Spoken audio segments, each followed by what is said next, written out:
ঈদ মানে হলো আনন্দ ভাগাভাগি করা। ঈদ মানে হলো আমাদের অনুভূতিগুলো শেয়ার করা। আমরা আমাদের শৈশবের ঈদে দেখেছি আমাদের মা চাচিরা যাই রান্না করেছেন সেটা বাটিতে করে আশেপাশের ঘরগুলোতে, ফ্ল্যাটগুলোতে, আশেপাশের প্রতিবেশীদের বাসা বাসায় পাঠিয়েছেন। আজ আমরা এমন এক সেলফিশ সমাজে বসবাস করছি। আমাদের সমাজকে এতটা আমরা স্বার্থান্ধ করে ফেলেছি যে আমাদের ঈদ আমাদের দেয়ালের বাইরে যায় না। আমাদের উৎসব হয় শুধুমাত্র আমাদের নিজেদেরকে ঘিরে। অথচ ঈদের আনন্দের পূর্ণতা পাবেই তখন যখন আমরা আনন্দ ভাগাভাগি করতে পারবো। আমরা আপনাদেরকে উদাত্ত আহ্বান করতে চাই, আপনার আদরের শিশুটির হাতে আপনি টাকা তুলে দেন, সে যেন তার গরিব কোনো বন্ধুকে নিজের হাতে দিয়ে আসে। আপনার বাচ্চাকে পাশের বাসায় খাবার নিয়ে পাঠান, সে একটা সুন্দর কালচার শিখবে। আপনার শিশুকে নিয়ে আপনার পাশের কোনো অভাবী পাড়াতে, মহল্লাতে, বাসা বাড়িতে আপনি চলে যান এবং তাদের জন্য হাদিয়া উপঢৌকন আপনার সন্তানকে সাথে নিয়ে পরিবেশন করেন। এর মধ্যে ঈদের যে অবর্ণনীয় আনন্দ আছে, শুধু নিজেরা ভোগ করার মধ্যে সে আনন্দ কখনো নিহিত নেই। অতএব আমাদের ঈদগুলো যেন হয় পুরো সমাজকে সাথে নিয়ে আনন্দ করার কোরআন এবং সুন্নাহর বাতানো পদ্ধতিতে। আপনারা জানেন ঈদুল ফিতরে আল্লাহ রাব্বুল আলামিনের নির্দেশনা আমাদের জন্য, নবী সাল্লাল্লাহু আলাইহি ওয়াসাল্লামের নির্দেশনা, শরিয়া নির্দেশনা হলো আমাদেরকে আগে সদকায়ে ফিতর দিতে হবে, তারপরে ঈদের নামাজ আদায় করতে হবে। কেন সদকায়ে ফিতর আগে দিতে হবে?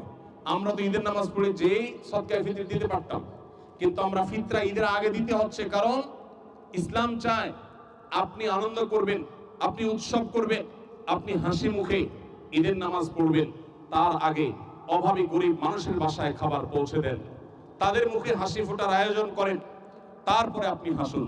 ইসলামের এই ঈদে আছে ত্যাগ এবং ভোগ এর অপূর্ব সমন্বয়। মানুষের তৈরি যে সমস্ত উৎসব আছে, এই যে নববর্ষের উদযাপনের যত কালচার সারা পৃথিবীতে প্রচলিত আছে, আমাদের পহেলা বৈশাখ থেকে নিয়ে সারা বিশ্বের যত নববর্ষ কেন্দ্রিক উৎসব আছে, এই সমস্ত উৎসবে আপনি দেখবেন এগুলো মানুষের তৈরি করা, মানুষের আবিষ্কৃত, যার কারণে এই উৎসবগুলোতে শুধু ভোগ আছে, ত্যাগ নেই। কিভাবে নিজে একটা ভালো জামা পরবে, শাড়ি পরবে, ভালো একটু খাবে, কেনাকাটা করবে, জাস্ট এটুকু।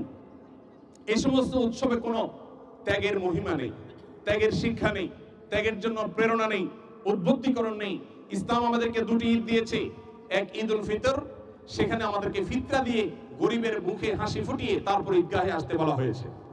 আরেকটা হলো ঈদুল আজহা, সে সম্পর্কে আল্লাহ বলেছেন ফাকুলু মিনহা ওয়া আতি'মুল কানিআ ওয়াল মু'তার, তোমরা যে কোরবানির গোশত আহরণ করো সেখান থেকে নিজেরা খাও এবং আত্মীয়স্বজন, বন্ধু বান্ধবের পাশাপাশি অভাবী দুস্থ মানুষের কাছে তোমরা কোরবানির গোশত পৌঁছে দাও।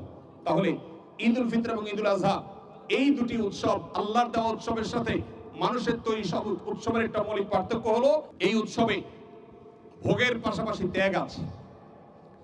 ভোগের আনন্দ অবশ্যই আছে, কিন্তু ত্যাগের আনন্দ তার চাইতে কোনো ক্রমে কম নয়। ত্যাগের আনন্দ কোনো কোনো ক্ষেত্রে ভোগের আনন্দের চাইতে অনেক বেশি। অতএব আমি আপনাদেরকে আজকের এই দিনে উদাত্ত আহ্বান রাখতে চাই, আসুন আমাদের আনন্দগুলোকে আমরা ভাগাভাগি করি। আমাদের আশেপাশে থাকা অভাবী পরিবারগুলোর সাথে আমাদের সুখগুলোকে, ভালোবাসাগুলোকে, আমাদের ঈদের খাবারগুলোকে, পোশাক আশাককে, ঈদ বোনাসকে, টাকা পয়সাকে আমরা শেয়ার করি এবং বাচ্চাদেরকে সাথে নিয়ে করি। যারা ঈদের বন্ধে বাড়ি গিয়েছেন অথবা যারা বাড়িতে যাবেন, তারা কষ্ট করে আপনাদের আশেপাশের প্রতিবেশীদের, আত্মীয় স্বজনদের বাসা বাড়িতে যাবেন। মোবাইল ফোন এগুলো আমাদের ঈদগুলোকে ধ্বংস করে দিয়েছে। আমরা ঈদের পুরো সময়টা মোবাইল ফোনের বুঁদ হয়ে পড়ে থাকি। বাচ্চারা, বড়রা, সব বয়সের মানুষ মোবাইল ফোনে আমরা আজ আসক্ত হয়ে গেছি। মোবাইল ফোনকে একটু সাইডে রেখে আমাদের ঈদটাকে আসুন আমরা উদযাপন করার চেষ্টা করি, অনুভব করার চেষ্টা করি, শেয়ার করার চেষ্টা করি। আল্লাহ আমাদের সবাইকে সে তৌফিক দান করুন। আস সুন্নাহ ফাউন্ডেশন, উম্মার স্বার্থে, সুন্নাহর সাথে।